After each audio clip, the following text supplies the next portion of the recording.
Hi, everyone. These are examples from last semester of Project 3 solutions. So I'm just going to go through them and explain a little what the artist or student intended. So let me bring these up. I will put them into Photoshop so that we can possibly see the layers if it seems appropriate.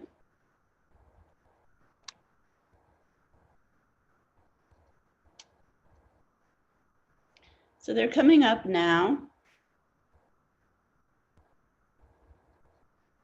So if you save them as PDFs, you can still see the layers if you bring them back into Photoshop. The new version of Acrobat, or the last couple of versions of Acrobat, lets you do that. So here's one by Cole Kinyar. It was Andy Warhol, and he researched Andy Warhol and found out that Andy Warhol was very interested in death and the whole concept of it and how it seems omnipresent, always sort of lurking. This seems very appropriate for the season we're in right now, which is Halloween. But Andy was a strange dude, great artist, probably influenced the 20th century more than any artist in the latter part of the 20th century, in my opinion. So here is his portrait. So he painted Andy, and then he put a skeleton, which was also painted by Cole, on top of his head. And then he repeated Andy Warhol several times, which seemed very appropriate because that's what Andy Warhol did himself. He repeated his subject, and that has much greater significance in his work. So in Crit, we actually talked about that, the repetition. This was a painting of Hannah Arendt, and she was a philosopher, writer, poet, I think also, and visual artist. So she lived during the Nazi occupation of Germany. And this is after one of her works, which focused on her eye, one of her eyes made larger in the piece. So he used complementary colors in this, blue and red. And as you can see, there's a German tank on her head as a kind of a hat, and then sort of a burdensome hat, and barbed wire around her neck because she had to endure Nazi persecution, I think. This is showing the guides. So I'm going to go to View and say Clear Guides and save it that way for the future. So you can see it without the guides. This was done by Zuming Chen. This one was done by Stephanie Estrada, and it is it is a portrait of the designer who did the Care Bears and some other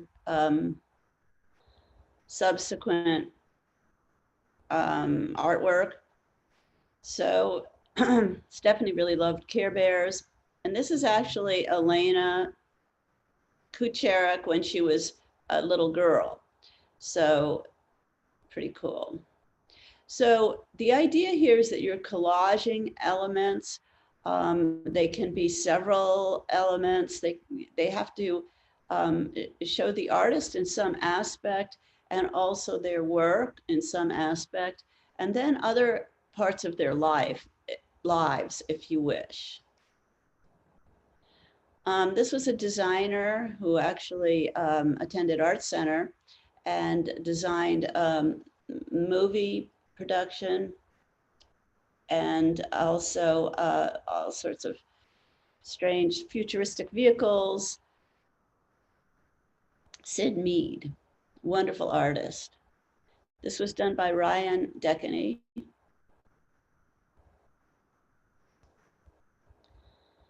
Mary Blair, done by Ronnie Cranston in my class last semester. So Mary Blair designed and worked for Disney. She was an employee. She developed her own style, which is the colored artwork in the background.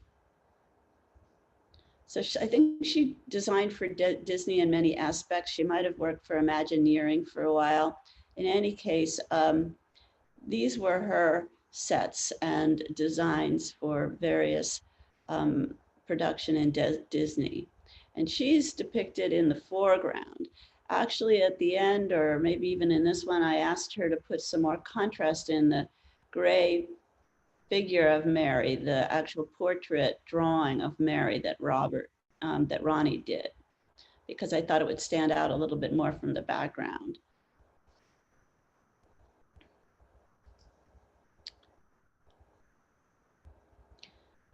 This one was done by Roland Wong, and he forgot to put the name of the artist, and I have to find that. But it's really wonderful, in my opinion. He included so many aspects of this artist's work and life. These were, at the bottom left is a kind of cartoon-like figure. He put in his cat, his little cat, which Roland had to research, and then he drew. It's color coordinated. There's a lot of green in this piece, and the eyes of the cat kind of work with the background. It's totally wonderful. He collaged some cartoon elements into the face, and his partner, I think, into the head, and him as a little child into the head.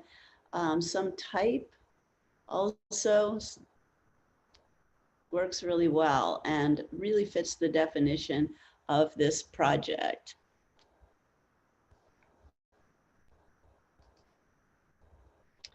I love this one. This is Yoshitaka Amano. I have a scarf that was designed by Amano.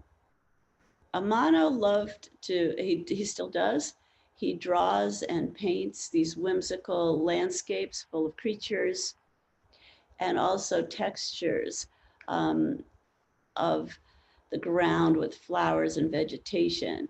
So this was done in Amano style. I think it's really beautiful. And here's Amano in black and white again. He often does wear black and white, so it was very appropriate. And this is really what he looks like. The colors are also very much what Amano would use. And finally, last but not least at all, this absolutely wonderful portrait of Mark Bradford, who lives in LA and is one of LA's really great artists at this point. He's won all sorts of awards. He represented the United States in the Venice Biennale several years ago. And he works in Limart Park. So Felicia Gaddis did this, and she collaged in several paintings. She cut them up or cropped them and put them into this piece. So some of the background is Mark Bradford's painting. Then she spent a lot of time painting his portrait. He's looking up in a really wonderful pose. He's a very tall, thin guy. I've seen him speak several times. And so she sort of captures that aspect of him. She also puts in some type, which I like, and some of it is very much about what he advocates or what he does in his own work, which is to use materials that are not art materials. They are bound materials, so he doesn't believe in paying a whole lot all the time for art supplies. He also, she also puts in a picture of, I think, him and his mother at home, and he still works in his mother's beauty salon sometimes and helps her in it. So that seemed really appropriate. The layers in this might be interesting to quickly look at. So I'll go down and show you how she did it, how she put it together. So she started with a white background and put in this painting by Mark, then another texture that he might have used, another slice of one of his paintings. You can see the incredible texture that he develops. He actually uses sometimes curling papers from his mother's beauty shop.